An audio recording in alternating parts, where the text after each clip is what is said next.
الہی رونق اسلام کے سامان پیدا کر، الہی رونق اسلام کے سامان پیدا کر، دلوں میں مومنوں کے الفت قرآن پیدا کر۔ نحمده ونصلي على رسوله الكريم، اما بعد، اعوذ باللہ من الشیطان الرجیم، بسم اللہ الرحمن الرحیم۔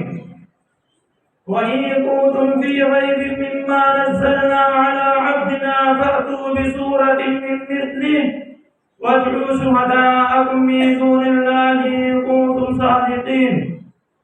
جناب صدر، حاضرین جلسہ اور عزیز ساتھیوں، میں نے آپ حضرات کے سامنے قرآن پاک کی ایک چھوٹی سی آیت تلاوت کی ہے، جس میں اللہ تعالیٰ شانہ نے ارشاد فرمایا، یہ قرآن جو محمد عربی صلی اللہ علیہ وسلم تمہیں پڑھ کر سناتے ہیں، اس کے علوم و معارف تمہارے سامنے بیان کرتے ہیں، اس کی صداقت و سچائی کا اعلان کرتے ہیں، اور تم یہ سمجھتے ہو، تمہارا یہ خیال ہے کہ یہ اسی کا کلام ہے، یہ آسمانی وحی نہیں ہے، یہ میری طرف سے نازل نہیں ہوا ہے، تم میرے حبیب کو جھٹلاتے ہو۔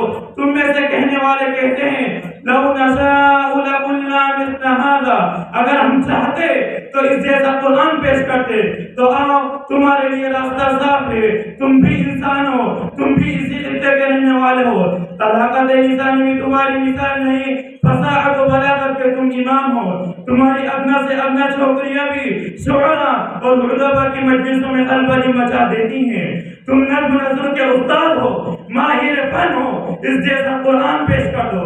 حضرت نبی صلی اللہ علیہ وسلم کی زبان خداوند قدوس نے چیلنج کیا، قُلْ لَئِنِ اجْتَمَعَتِ الْإِنسُ وَالْجِنُّ عَلَىٰ أَن يَأْتُوا بِمِثْلِ هَٰذَا الْقُرْآنِ لَا يَأْتُونَ بِمِثْلِهِ وَلَوْ كَانَ بَعْضُهُمْ لِبَعْضٍ ظَهِيرًا۔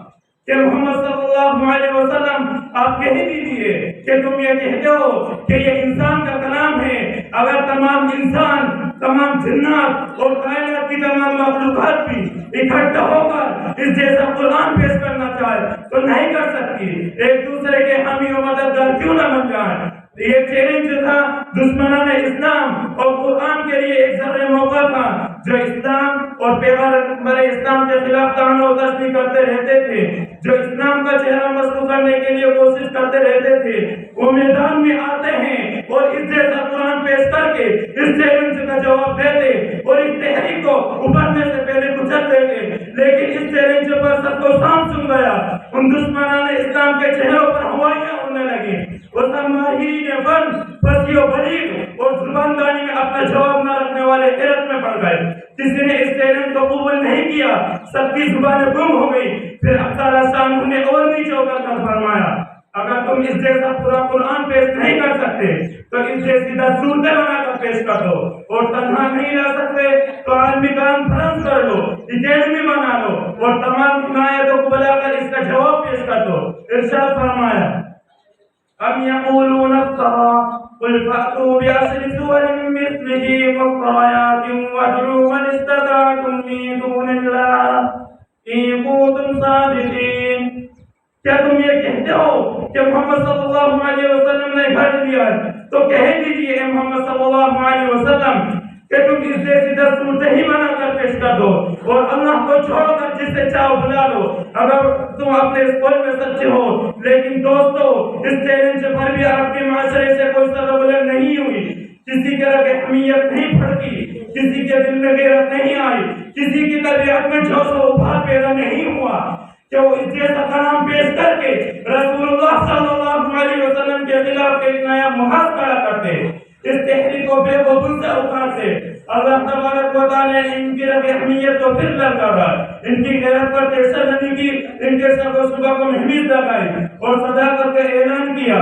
فرمایا، وَإِن كُنتُمْ فِي رَيْبٍ مِّمَّا نَزَّلْنَا عَلَىٰ عَبْدِنَا فَأْتُوا بِسُورَةٍ مِّن مِّثْلِهِ وَادْعُوا شُهَدَاءَكُم مِّن دُونِ اللَّهِ إِن كُنتُمْ صَادِقِينَ۔ کہ اگر تمہیں اس کلام میں ذرہ برابر بھی شبہ ہے اور تم یہ خیال کرتے ہو کہ محمد صلی اللہ علیہ وسلم اسے بنا کر لائے، تو کہہ دیجئے اے محمد صلی اللہ علیہ وسلم کہ تم اس جیسی ایک صورت ہی بنا دو اور اپنے معبودان باطلہ کو ساتھ دے دو اور ان کا تعاون لے کر تمام قوم کو مجتمع کر کے انفراداً نہ طریقے سے ہی ایک صورت بنا کر پیش کر دو. اور پھر اگلی صورت میں چیلنج بھی ہے وَلَن تَفْعَلُوا کہ تم قیامت تک پیش نہیں کر سکتے. حضرات آپ عرب قوم کی تاریخ پڑھیے. وہ قوم جاہلوں میں خواندہ ضرور تھی لیکن اس قوم میں شعراء، خطباء، فصحاء اور بلغاء کا ایک جمع غفیر تھا. ان کو زبان پر مکمل علم تھا.